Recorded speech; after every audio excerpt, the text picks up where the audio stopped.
Pankaj sir classes में आप सभी का स्वागत है।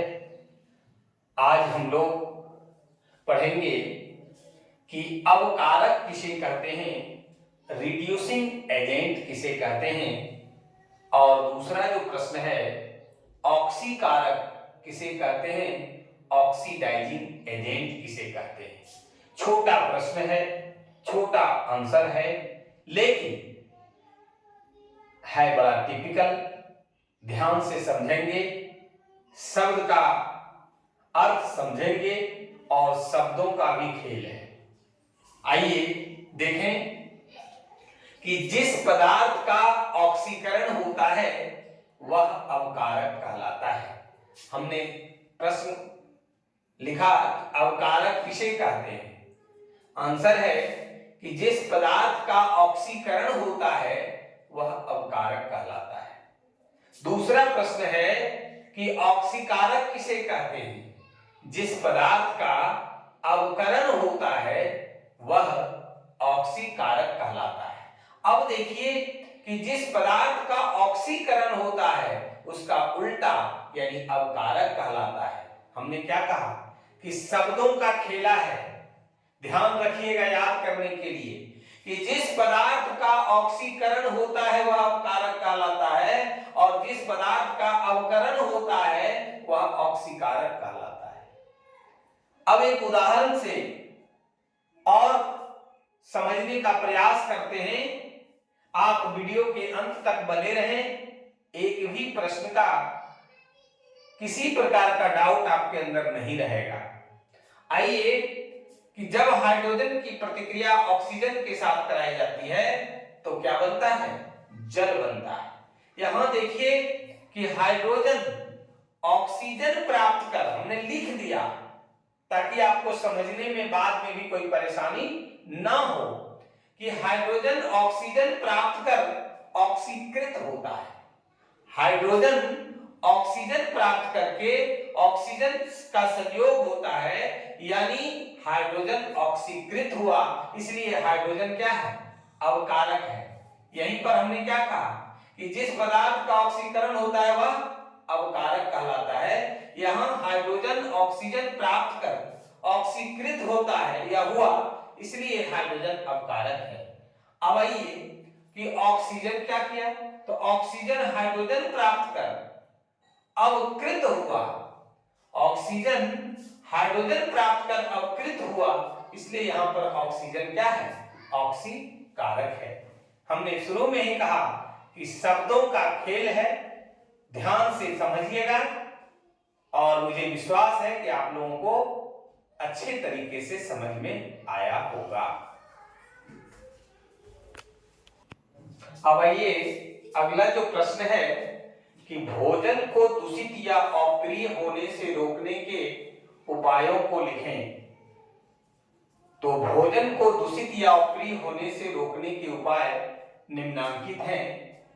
अगर भोजन हमारे लिए बहुत ही महत्वपूर्ण है और भोजन हम बनाते हैं, अगर वो अप्रिय हो गया या दूषित हो गया और दूषित भोजन या अप्रिय भोजन अगर हम लोग करते हैं तो हमारा स्वास्थ्य खराब हो जाता है, हम बीमारी से ग्रसित हो सकते हैं।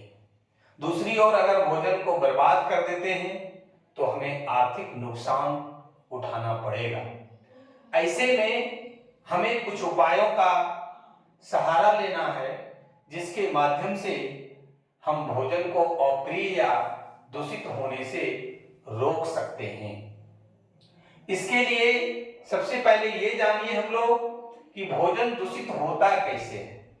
अगर भोजन का ऑक्सीकरण हो जाए यानी वायु के संपर्क में बहुत देर तक रह जाता है तो उस स्थिति में भोजन का ऑक्सीकरण होता है और भोजन दूषित हो जाता है या अप्रिय हो जाता है। हम क्या कुछ ऐसा करें जिससे कि भोजन का ऑक्सीकरण नहीं हो पाए यानी भोजन दूषित होने से या अप्रिय होने से बच जाए। आइए सबसे पहला जो इसका उपाय है कि वसायुक्त भोजन में, वसायुक्त भोजन कहते हैं तैलयुक्त यानी तैलीय भोजन जिसमें कि घी या तेल का मात्रा ज्यादा होता है, वैसे फूड प्रोडक्ट्स को में एंटीऑक्सीडेंट मिला दिया जाता है। एंटीऑक्सीडेंट होता है जैसे साइट्रिक एसिड या फिर लेसिथिन, इसकी थोड़ी सी मात्रा मिला देने से क्या होता है कि वसायुक्त भोजन का ऑक्सीकरण नहीं हो पाता है और वो दूषित होने या अप्रिय होने से बच जाता है। अगला जो उपाय है वो है कि भोजन में, घरों में भोजन को फ्रिज में रख देते हैं या फ्रीजर में रख देते हैं, रेफ्रिजरेटर में रख देते हैं, जिससे क्या होता है कि भोजन का ऑक्सीकरण को कम किया जा सकता है और भोजन अप्रिय या दूषित नहीं हो पाता है। उसका जो टाइम है, ड्यूरेशन है, वो बढ़ जाता है और हम लोग अधिक देर तक भोजन का इस्तेमाल कर पाते हैं।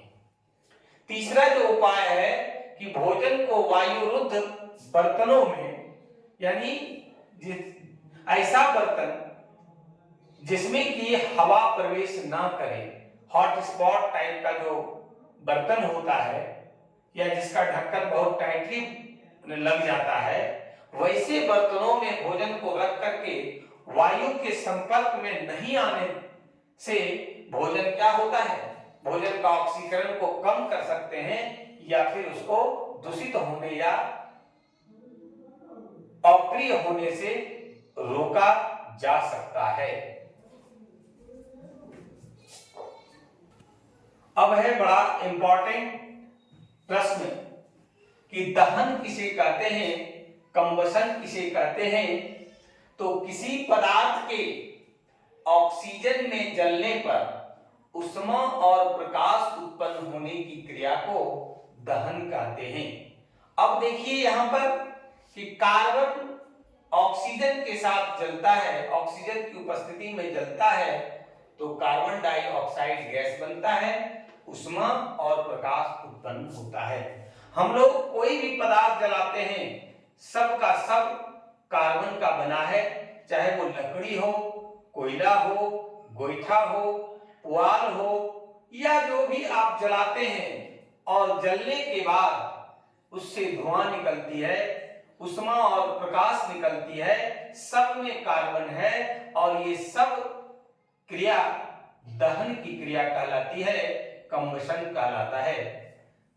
तो फिर से देखिए कि जब कार्बन ऑक्सीजन की उपस्थिति में जलता है तो कार्बन डाइऑक्साइड गैस उत्पन्न होता है और इसके साथ साथ ऊष्मा और प्रकाश उत्पन्न होती है।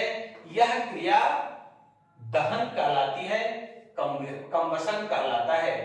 ठीक उसी प्रकार से एक और उदाहरण है कि जब सल्फर ऑक्सीजन के साथ जल करके सल्फर डाइऑक्साइड SO2 बनाता है और इसके साथ साथ ऊष्मा और प्रकाश उत्पन्न करता है, इसलिए ये भी दहन का ही एक उदाहरण है। अगला जो प्रश्न है कि दहनशील पदार्थ या ज्वलनशील पदार्थ कंबस्टिबल सब्सटेंसेस किसे कहते हैं। तो दहन में जो पदार्थ जलता है यानी जो ज्वलनशील है, जो जलने लायक है, जो जलता है, उसे हम दहनशील या ज्वलनशील पदार्थ कहते हैं।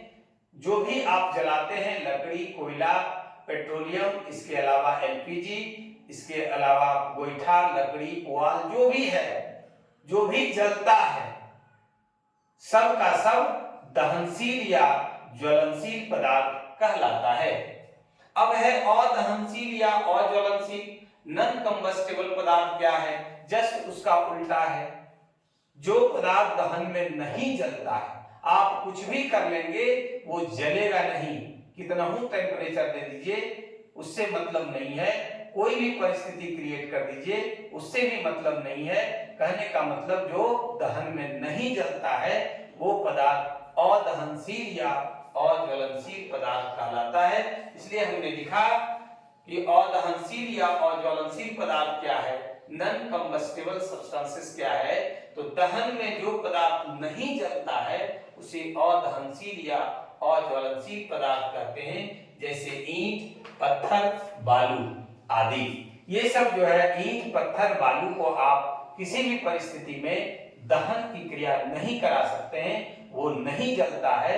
इसलिए ईंट पत्थर बालू आदि ये सब अदहनशील या अज्वलनशील यानी नॉन कंबस्टिबल पदार्थ है। आज के क्लास में हम लोगों ने सीखा कि दहन क्या है, दहनशील पदार्थ क्या है और दहनशील पदार्थ क्या है, इसके अलावे ऑक्सीकारक क्या है, अवकारक क्या है, और भोजन को दूषित होने से या अप्रिय होने से बचाने के उपायों के बारे में सीखा। अगर आज का वीडियो अच्छा लगा हो तो आप लाइक और शेयर जरूर करें।